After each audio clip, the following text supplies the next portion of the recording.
E aí, gente, tudo bem? Bom dia, boa tarde, boa noite. Não sei que hora que você vai ver esse vídeo, mas já fica aqui minha saudação. Aqui é o professor Diego, galerinha do 8º ano da nossa Monsenhor. Que bom estar aqui com vocês, né? Depois desse recesso. Estamos de volta online, né? De modo virtual, mas com o mesmo carinho, mesma admiração de sempre. Meus lindos e minhas lindas, vamos começar. Bom, vocês irão receber, ou já receberam, uma atividade, a nossa primeira atividade de história do terceiro bimestre.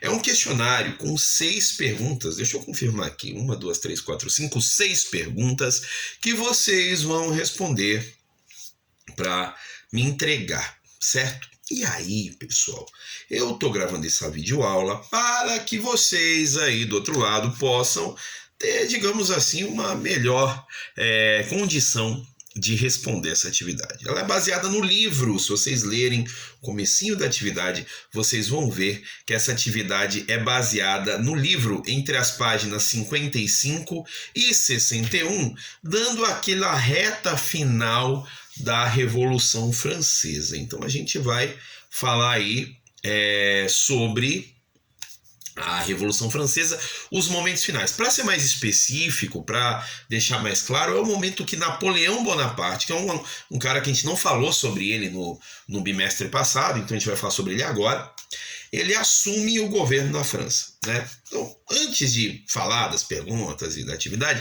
vamos entender quem foi esse cara. Bom, Napoleão era um general francês, né, na época que a França revolucionária estava bem, digamos assim, efervescente, uma luta muito forte entre girondinos e jacobinos defendendo uma elite comercial, os jacobinos defendendo os pobres, né, uma galera mais socialista, digamos assim.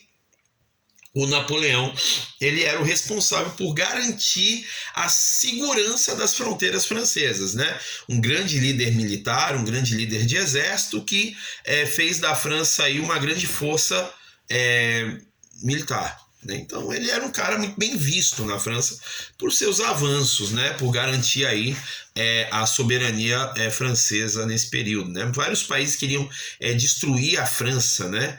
Porque, principalmente a Inglaterra, porque não viam nessa revolução algo bom. Eles acreditavam que se a Revolução Francesa desse certo mesmo, outras pessoas de outros países poderiam tomar a mesma atitude, derrubando o absolutismo em vários países. Então, a Revolução Francesa não era vista com bons olhos, e Napoleão foi o responsável por garantir essa segurança. De tão famoso que ficou, ele acabou se tornando líder político na França. É aquela famosa história do cara que era um chefe de exército e virou presidente. Né? Aqui no Brasil nós temos o exemplo do Bolsonaro, né? Chefe de exército virou, chefe não, né? Participante de exército virou presidente. É mais ou menos, guardadas as devidas proporções, a mesma coisa. O Napoleão, ele entrou num tipo de governo chamado consulado, que era ele mais 2, mas era só de fachada. Era ele que mandava, né? O povo gostava dele, enfim, então tinha todo esse carinho por ele, e ele acabou virando líder. E a partir de quando a gente conhece o Napoleão, aí a gente consegue responder a atividade. Essa atividade, eu vou repetir, é entre as páginas 55 e 61 do livro, né? Então, a gente vai começar, que eu vou ler as perguntas, né? Primeira pergunta. Após participar da formação do consulado francês, que era o governo, né, o primeiro governo de Napoleão era o consulado, no período pós-Revolução Francesa, Napoleão Bonaparte adotou medidas autoritárias para manter o seu poder na França. Quais eram essas medidas? Então, se você olhar ali na página 54, 55, você vai ver que tem algumas medidas que fizeram dele líder por autoridade. Como, por exemplo, proibir a imprensa de publicar o que ela quisesse, só publicando o que o Napoleão queria, né? Então, Napoleão mandava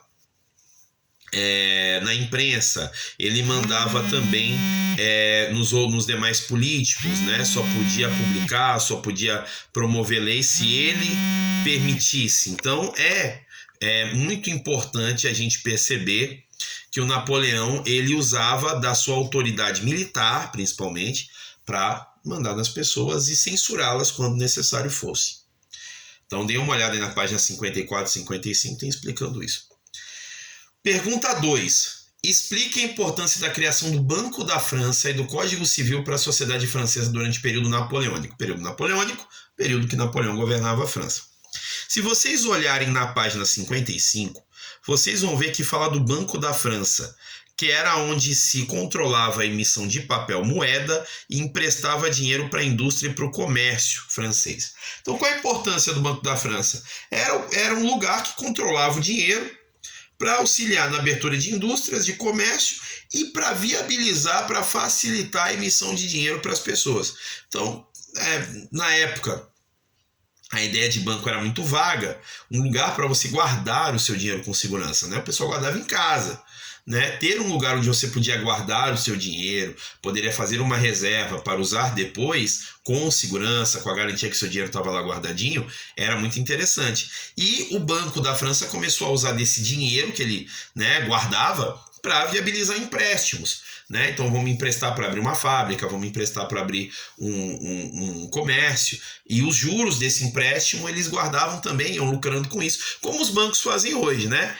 O banco ele não te faz um empréstimo porque ele é bonzinho, ele te faz um empréstimo porque você vai devolver com juros, né? Você pegou 1.000, você vai ter que pagar 2.000, né? E esse 1.000 que sobra é lucro, né?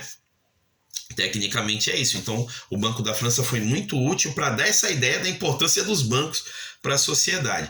E o Código Civil, eu posso me arriscar a dizer que foi um dos grandes avanços na justiça mundial, porque foi uma organização de leis de conduta social. Ou seja, não se tinha uma ideia até o Código Civil de um padrão de comportamentos que o ser humano deveria seguir, né, para poder estar em civilidade, para poder estar em civilização. E aí o Napoleão vai e pega para si essa responsabilidade e cria um código de leis e fala assim, não, a vida tem que ser assim.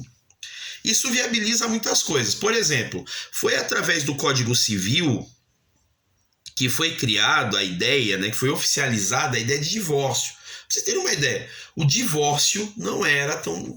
Ele existia, mas ele era extremamente ilegal, né? Porque a ideia do casamento ela era puramente religiosa. Então, o divórcio passou a ser algo legal, afirmado pela lei. Da mesma maneira que o casamento também, porque antigamente bastava o casamento religioso. Tendo o casamento religioso já valia. Hoje, se você for casar, lá na frente, quando você for casar, você vai perceber que você tem o casamento civil, que na verdade, para a legislação, é o casamento que vale. Né? Também foi instituído pelo Código Civil, né? O casamento civil, o casamento no cartório, né? Que garante a ideia legal de casado. Hoje o casamento religioso é uma bênção, ele é mais um processo de fé, mas o que vale é o casamento civil, criado na época de Napoleão, certo? Pergunta 3, vamos para a pergunta 3. Consultando a página 65 do livro, eu vou confirmar aqui se é 65 ou se tem algum erro, que eu acho que o número eu troquei, deve ser 56 e eu inverti, certo? Então já vamos aqui corrigir esse erro. É a página, vamos ver aqui, pessoal, só um minutinho para eu não errar com vocês. É a página 55, pessoal, tem um erro de digitação na questão 3. Tá, na atividade foi para vocês, tá página 65, não é página 55. Eu vou colocar essa correção no grupo de WhatsApp para que vocês possam ter essa consolidação, ok? Então, quando você receber a atividade, na terceira questão, onde está 65, a página não é 55. Errei a digitação ali, troquei o 5 pelo 6, mas está devidamente corrigido aqui para vocês, ok? Então, consultando a página 55 do livro, percebemos que Napoleão tornou-se um líder popular na França, tanto que futuramente se tornaria imperador. Quais procedimentos foram adotados para Napoleão conseguir chegar a esse posto? Napoleão, ele com a popularidade muito elevada, ele convoca um plebiscito. O que é plebiscito, professor? O que é? Que danado é plebiscito? Plebiscito é uma votação para você escolher alguma coisa, tá?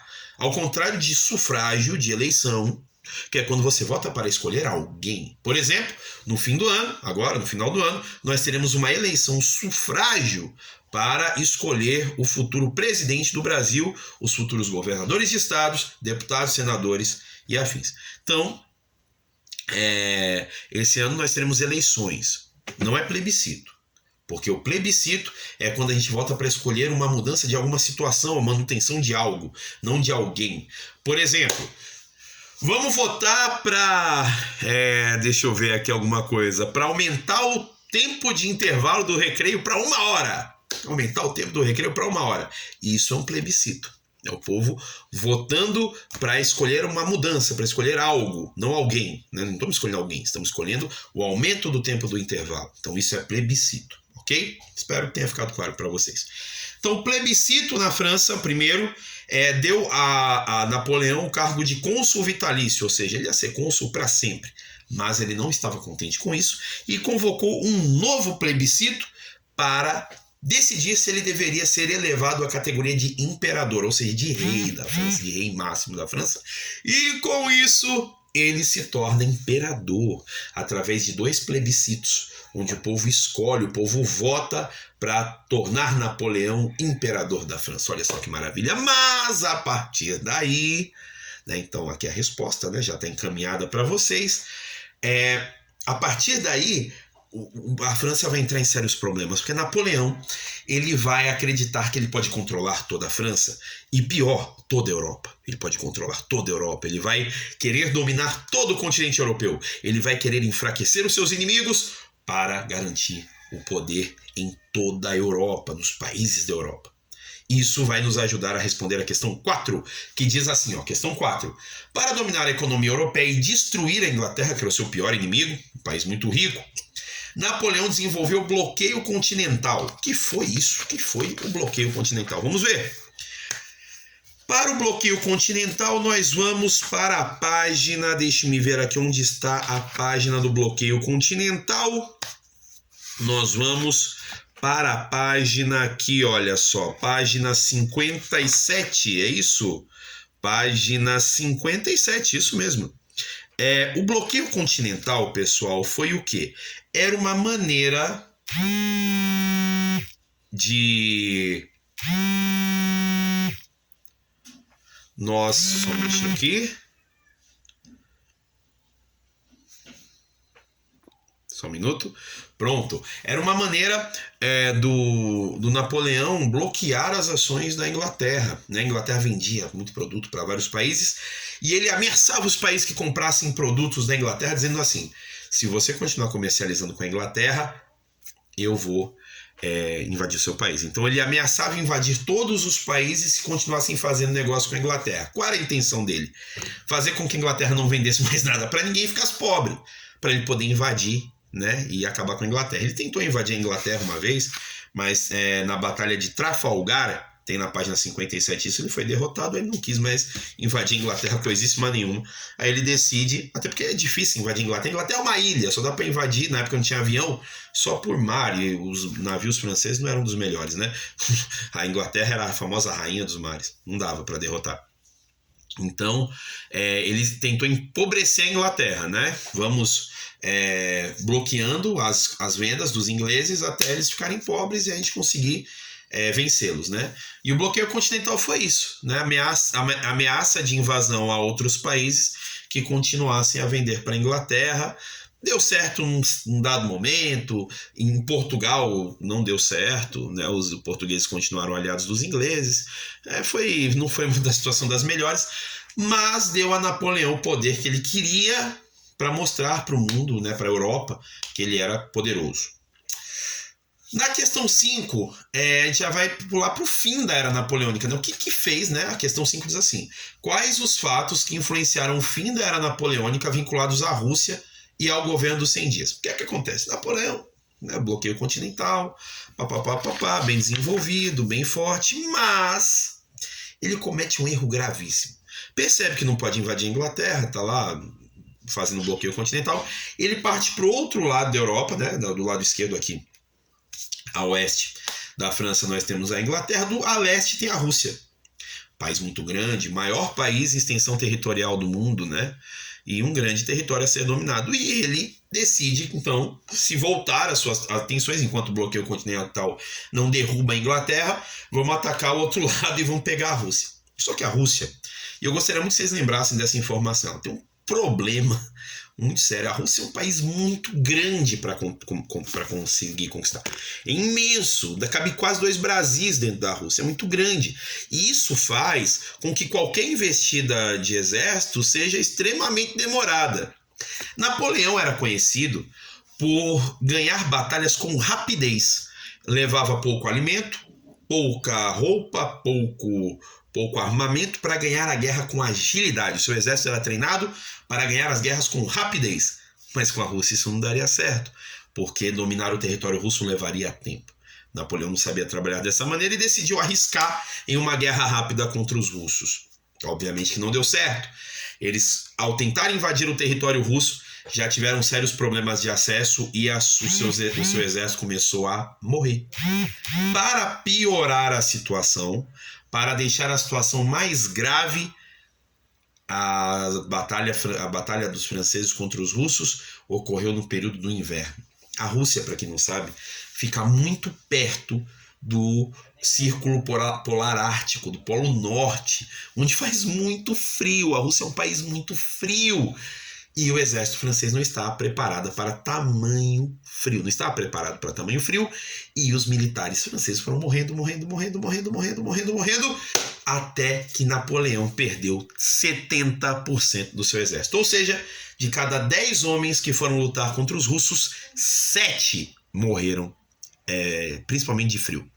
Napoleão recua e é preso na ilha de Elba, né? Ele é preso e fica lá preso até que ele consegue fugir e voltar para a França.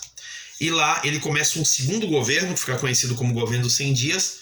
O povo queria muito ele, o povo gostava dele, mas ele já estava enfraquecido, o exército ruim, mas ele não perde a esperança de retomar o controle da Europa.